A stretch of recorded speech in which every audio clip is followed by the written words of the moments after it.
Selamat datang kembali di kuliah di video mengenai pembagi sekutu terbesar bagian yang kedua. Nah, di awal kita ingat bahwa kita sudah mendefinisikan apa itu yang dimaksud dengan pembagi sekutu terbesar. Nah, pada video kali ini kita akan membuat karakterisasi bahwa si pembagi sekutu terbesar itu bisa dikenali dari beberapa kriteria. Nah, sebelum kita masuk ke sana, kita akan bahas dulu tentang algoritma pembagian yang sebetulnya secara intuitif sudah sering kita pergunakan. Jadi ini kurang lebih adalah bahwa kalau kita punya uh, dua bilangan bulat, kemudian kita fixkan B-nya tidak 0, maka terdapat Q dan R yang tunggal. Nanti kita jelaskan apa yang dimaksud dengan tunggal ini, sehingga A sama dengan Q kali B ditambah R dengan R-nya terletak di antara 0 dan nilai mutlak dari B. Jadi di sini kita buat secara lebih umum bahwa si B-nya itu sembarang bilangan bulat yang tidak 0, bisa merupakan bilangan yang negatif. Oke, kembali ke kata-kata tunggal di sini, artinya bahwa kalau kita punya A-nya bisa kita tuliskan juga sebagai A Q aksen B ditambah R aksen, maka haruslah dengan R aksennya juga memenuhi dia di antara 0 dan nilai mutlak B, maka Q sama dengan Q aksen dan R sama dengan R aksen. Jadi satu-satunya cara menuliskan A sebagai kelipatan dari B tambah R adalah dengan memilih Q dan R yang tertentu. Hanya ada satu buah Q dan R supaya A-nya bisa dituliskan dengan cara seperti ini dan R-nya memenuhi terletak di antara 0 dan nilai mutlak B. Oke, mungkin untuk kali ini kita akan buktikan tidak terlalu formal, tapi kita yang penting menyampaikan bagaimana ide pembuktian dari teorema ini. Oke, nah kita terima bahwa bilangan real itu terletak pada suatu garis bilangan yang disebut garis bilangan real, dan bilangan bulat, semua bilangan bulat, bilangan rasional ada di dalamnya. Nah, sekarang kita tinjau bilangan real, yakni bilangan real A per B. Ya, bilangan real A per B yang dalam hal ini juga merupakan bilangan rasional.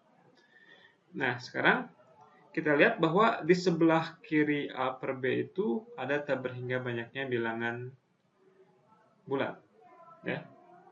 Nah, di antara bilangan bulat yang ada di sebelah kiri A per B, pasti ada bilangan bulat yang letaknya paling dekat dengan A per B. Ya, enggak. Jadi, ada suatu bilangan bulat yang kita sebut sebagai Q yang terletak di sebelah kiri A per B dan paling dekat ke A per B. Nah, karena si Q ini paling dekat ke A per B, artinya si Q tambah satunya itu tidak lagi di sebelah kiri A per B. Jadi, si Q tambah satunya ada di sebelah kanannya A per B. Oke, jadi kita tuliskan bahwa ada Q sehingga Q itu terletak di sebelah kirinya A per B, boleh sama, karena kita menginginkan Q-nya itu sedekat mungkin dari kirinya A per B. Dan Q tambah 1. Oke. Nah, sekarang kalau kita kalikan dengan B, si ketidaksamaan di atas, kita punya QB lebih kecil sama dengan A, lebih kecil dari Q QB ditambah B.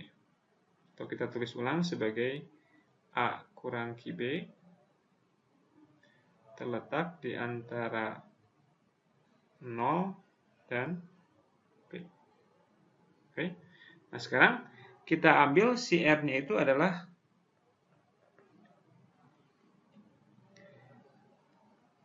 A dikurang QB ini. Jadi ambil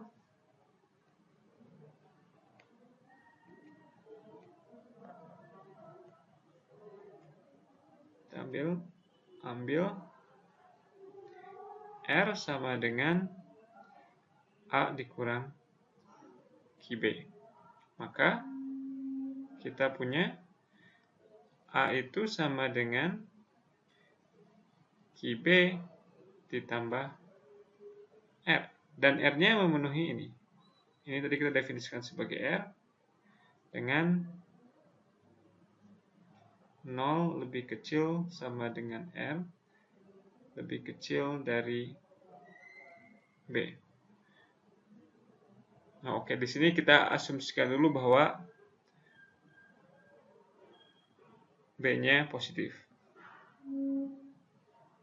Atau kalau ingin, ya nggak apa-apa, kita asumsikan B-nya positif.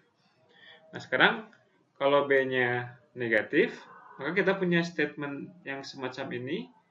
Kalau kita terapkan teorema di atas kepada A dan minus B. Jadi nantinya kalau kita jika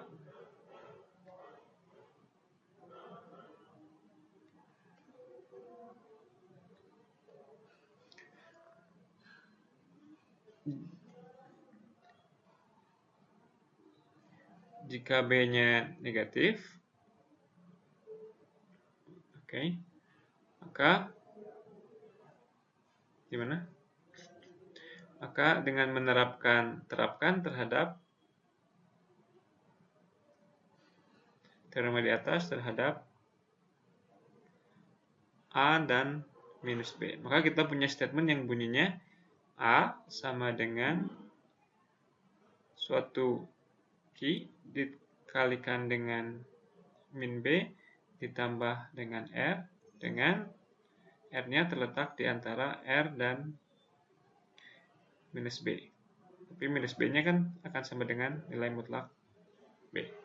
Kemudian si ininya, Q kali minus B-nya bisa kita tuliskan sebagai Q tilde dikali B, dengan Q tilde-nya tentunya adalah minus dari Q. Ini menunjukkan bahwa B-nya tidak mesti positif, dia juga boleh negatif. Ya. Oke, kita lihat di sini apa yang kita pergunakan, yang menggunakan asumsi bahwa B-nya positif. Ini dari sini, ya. Jadi bahwa B-nya lebih besar dari 0. Oke. Oke, jadi ini sebetulnya hal yang make sense dan sering kita pergunakan, bahwa kalau kita punya bilangan bulat, kita bagi dengan bilangan bulat yang lain, kita punya sisa, yang sisanya itu lebih kecil dari si bilangan bulat tersebut kalau pembaginya adalah bilangan positif. Ya. Oke, nah untuk ketunggalannya Anda bisa buktikan sendiri. Nah, algoritma pembagian ini berguna, salah satunya adalah untuk mengkarakterisasi pembagi sekutu terbesar. Nah, kita punya statement berikut bahwa pembagi sekutu terbesar dari A dan B itu bisa kita karakterisasikan sebagai berikut. Pertama, ini definisi, ini adalah notasi bahwa D adalah pembagi sekutu terbesar dari A dan B. Kemudian statement yang kedua adalah D merupakan unsur positif terkecil dari himpunan ini, himpunan semua kelipatan X, semua kelipatan A ditambah himpunan semua kelipatan B. Oke. Yang ketiga, si pembagi sekutu terbesar itu bisa dikarakterisasi lewat 3 sifat ini. Dia bilangan positif, kemudian dia pembagi sekutu dari A dan B, dan yang terakhir, jika ada pembagi sekutu yang lain, maka pembagi sekutu yang lain tersebut haruslah membagi D. Ini karakterisasi ini mirip dengan karakterisasi asal dari pembagi sekutu terbesar. Bedanya di statement yang ketiga, di definisi awal dari pembagi sekutu terbesar, kita punya statement bahwa jika C membagi A dan C membagi B, maka C lebih kecil sama dengan D. Ya. Oke, kita akan buktikan dengan menunjukkan keekivalenan sebagai berikut. Pertama, kita akan tunjukkan bahwa 1 dan 2 itu ekivalen. Oke, 1 benar jika dan hanya jika 2 benar. Kemudian kita akan tunjukkan 2 mengakibatkan 3. Dan terakhir kita akan tunjukkan 3 mengakibatkan 1. Ya. Oke, pertama-tama kita akan tunjukkan bahwa pembagi sekutu terbesar itu persis adalah merupakan unsur positif terkecil pada himpunan A ini.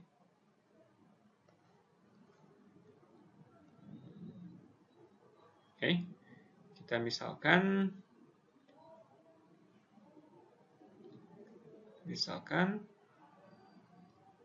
D sama dengan AB dan T sama dengan AX0 ditambah BY0. Ini unsur positif terkecil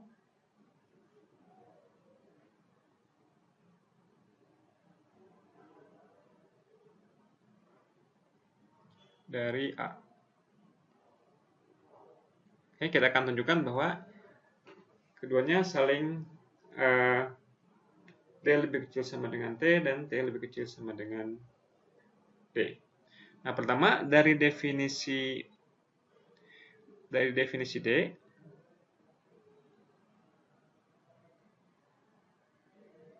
kita tahu bahwa D itu membagi A dan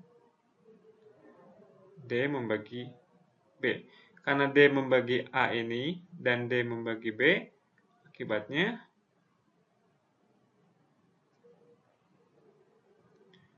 D membagi T. Nah, karena keduanya merupakan bilangan positif, maka dari sini kita simpulkan D lebih kecil sama dengan T. Oke. Sebaliknya,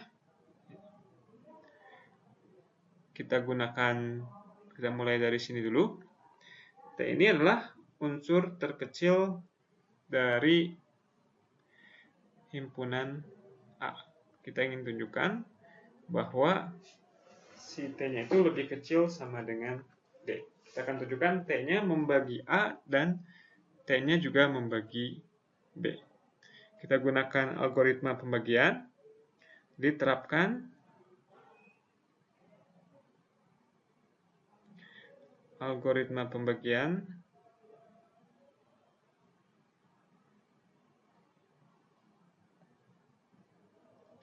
terhadap A dan T. Jadi kita peroleh ada QR bulat sehingga A bisa kita tuliskan sebagai QT ditambah dengan R. Oke. Nah, perhatikan bahwa si Q kali T itu juga merupakan unsur yang berbentuk seperti ini.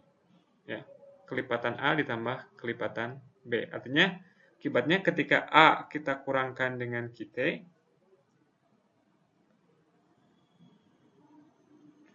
maka kita punya, ini maaf, kita harus tambahkan dengan R-nya lebih besar dari 0 dan kurang dari T. Oke. Sekarang A dikurang QT itu sama dengan R, dan dia nilainya lebih besar sama dengan 0 dan kurang dari T. Oke, perhatikan bahwa Q dikali T, kalau ini dikalikan Q, maka bentuknya masih seperti ini. Dia merupakan kelipatan A ditambah kelipatan B. Kemudian kalau A kita kurangkan dengan suatu bilangan yang berbentuk seperti ini, maka hasilnya juga tetap masih merupakan bilangan yang berbentuk kelipatan A ditambah kelipatan B. Jadi ini menunjukkan bahwa si R ini merupakan unsur di A. Nah, sekarang kita lihat bahwa jika R-nya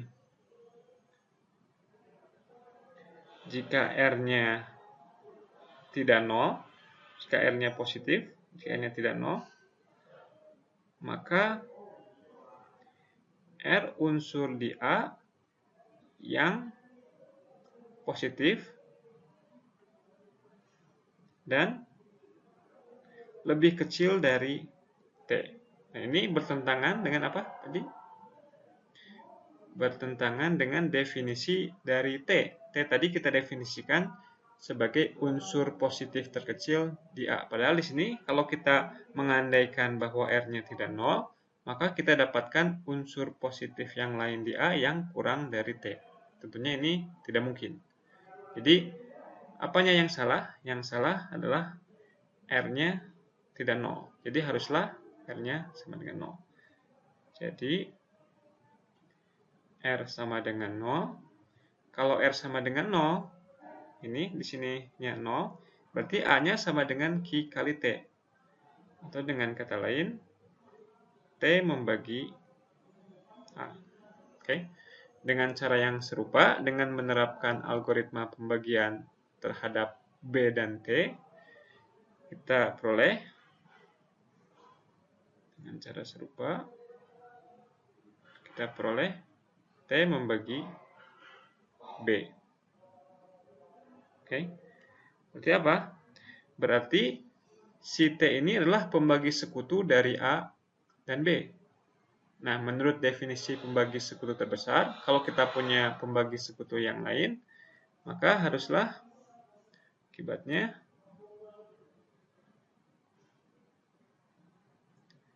T lebih kecil dari pembagi sekutu terbesar dari A dan B. Ini adalah sama dengan D. Jadi tadi sebelumnya kita punya D lebih kecil sama dengan T. Sekarang kita punya T lebih kecil sama dengan D. Oke, jadi kedua statement di atas ini merupakan statement yang ekivalen. Jadi pembagi sekutu terbesar itu bisa dikenali sebagai unsur terkecil di himpunan semua kelipatan A ditambah himpunan semua kelipatan B.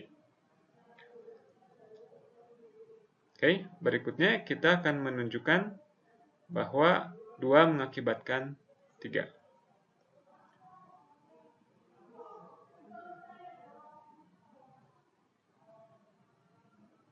Ini tadi kita sudah tunjukkan bahwa si unsur terkecil di himpunan A itu membagi A dan membagi B. Ya. Jadi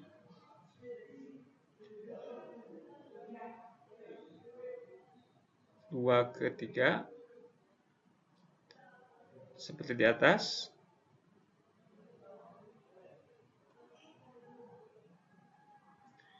T membagi A dan T membagi B. Oke. Sekarang misalkan kita juga punya T-nya positif. Karena si unsur positif terkecil itu ya tentunya positif. Jadi kita sudah memenuhi 2 persyaratan di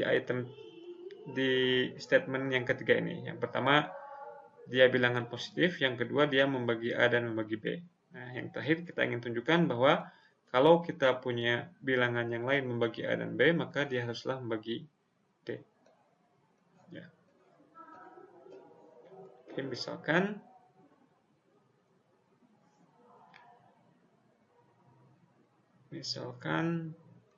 C membagi A dan C membagi B. Nah, karena si T itu bentuknya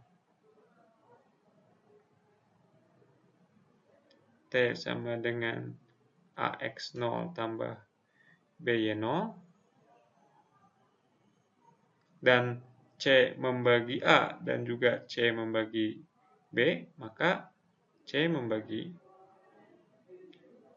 AX0 tambah BY0. Atau C membagi T. Oke. Jadi, si unsur positif terkecil di himpunan A itu memenuhi kriteria ini. Dia lebih besar dari 0, membagi A dan membagi B, kemudian kalau ada yang lain yang merupakan pembagi sekutu A dan B, maka pembagi yang lainnya membagi si unsur positif terkecil tersebut. Sekarang dari 3 ke 1,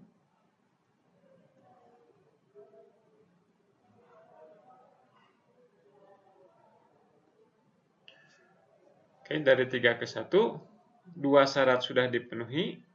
Sebetulnya 1 syarat sudah dipenuhi bahwa dia membagi A dan membagi B.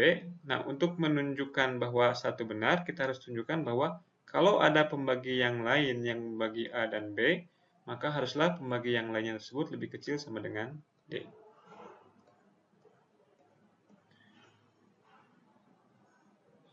Oke, jadi pertama jelas D membagi A dan D membagi B dipenuhi.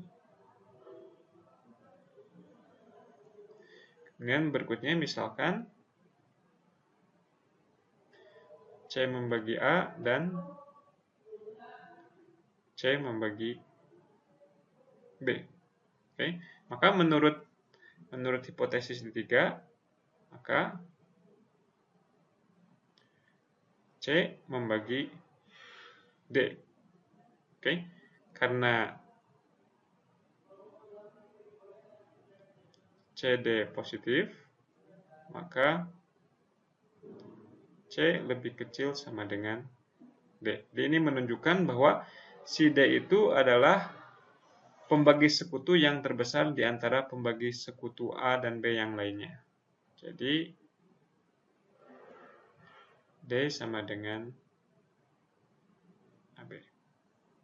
Nah, dari teorema ini berikutnya, ketika kita bicara tentang pembagi sekutu terbesar, kita bisa mengambil salah satu di antara ketiga definisi ini. Bisa dia betul-betul adalah bilangan terbesar yang membagi A dan B secara sekaligus, atau kita juga bisa definisikan dia sebagai unsur positif terkecil di himpunan semua kelipatan A ditambah kelipatan B, atau kita juga bisa definisikan bahwa dia sebagai pembagi sekutu dari A dan B, sedemikian sehingga kalau ada pembagi sekutu yang lain, maka pembagi sekutu yang lainnya itu haruslah merupakan faktor dari si D. Jadi ini ketiga-tiganya akan berguna untuk mengenali suatu pembagi sekutu terbesar. Oke, untuk melihat kegunaannya, kita akan coba buktikan beberapa teorema. Oke, kita bisa coba tunjukkan misalkan yang kedua.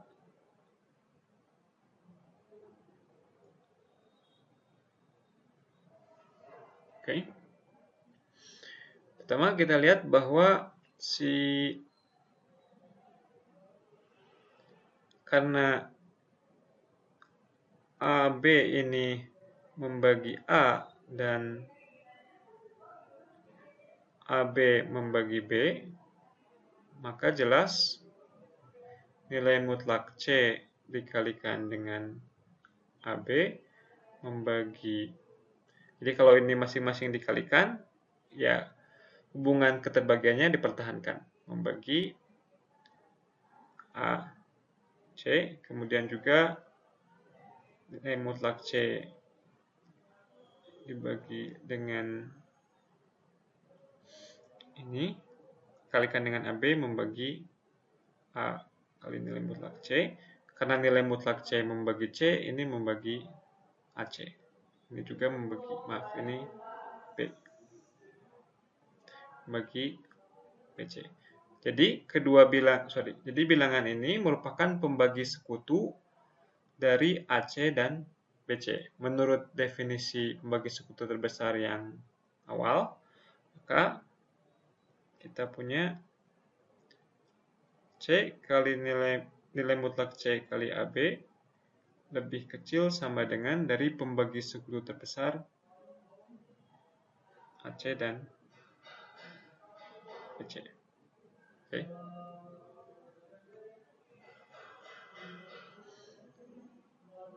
Nah, untuk sebaliknya, untuk kesamaan sebaliknya,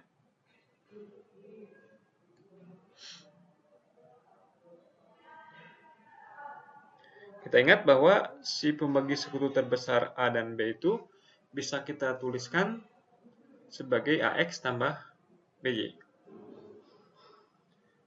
Jadi tulis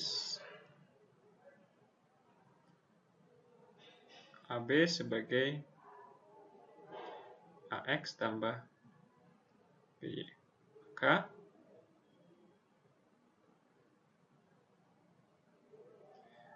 ABC sama dengan ACX ditambah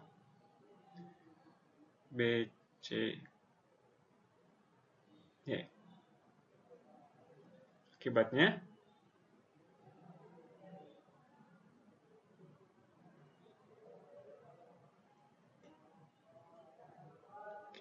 kita lihat bahwa jadi bilangan ini bisa kita tuliskan sebagai ACX ditambah BCY. Di sisi lain, ACBC ini membagi AC, juga ACBC membagi BC. Karena dia membagi AC dan membagi BC, maka dia juga membagi ini. Akibatnya, dengan demikian,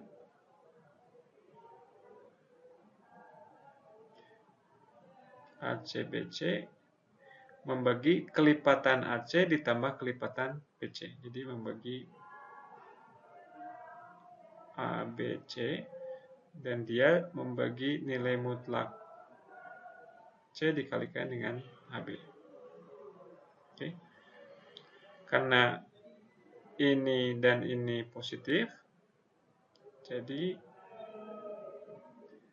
AC, BC lebih kecil sama dengan AB kali nilai mutlak C. Oke. Jadi kita punya dua ketidaksamaan, yang ini dengan yang satunya lagi adalah bahwa nilai mutlak C dikali AB lebih kecil dari AC, BC. Jadi kita simpulkan bahwa keduanya haruslah merupakan bilangan yang sama. Ya. Oke, kita buktikan satu lagi, nanti sisanya Anda bisa pergunakan sebagai latihan. Ya. Oke, kita buktikan misalkan yang ketiga. Ya. Ini sering dipergunakan. Jika A membagi BC dan AB sama dengan 1, pembagi sekutu terbesar dari A dan B adalah 1, maka A membagi C. Okay. Statement yang ketiga. Oke, kita tuliskan dulu informasinya. A membagi BC dan AB sama dengan 1.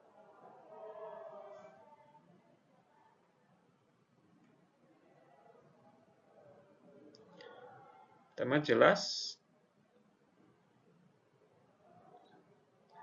A juga membagi AC.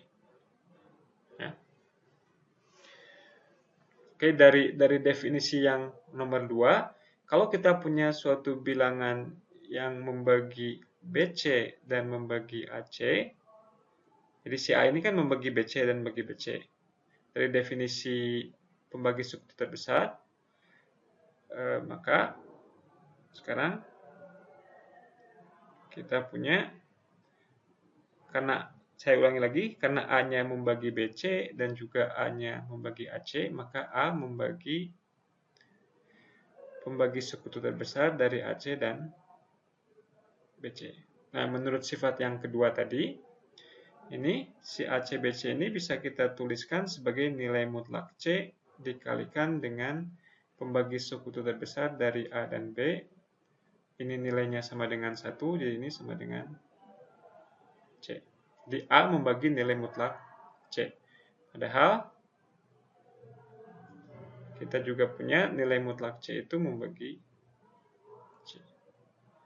Karena kedistributifan keterbagian, A membagi nilai mutlak C dan nilai mutlak C membagi C, jadi kita punya A membagi C. Oke. Sisanya Anda coba buktikan sebagai latihan. Dan satu latihan tambahan.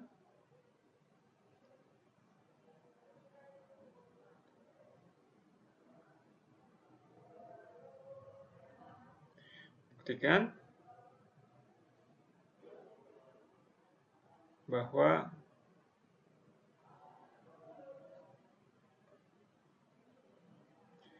dua pangkat A min 1 pembagi sekutu terbesar dari 2 pangkat A min 1 dan 2 pangkat B min 1 sama dengan 2 pangkat pembagi sekutu terbesar dari A dan B kurang 1. Oke. Jadi Anda punya beberapa soal yang bisa Anda pergunakan untuk latihan. Jika Anda mengetahui jawabannya dan ingin berbagi kepada pemirsa yang lain, silahkan tuliskan jawaban Anda di komen di bawah video ini. Demikian video kita kali ini. Terima kasih atas segala perhatiannya.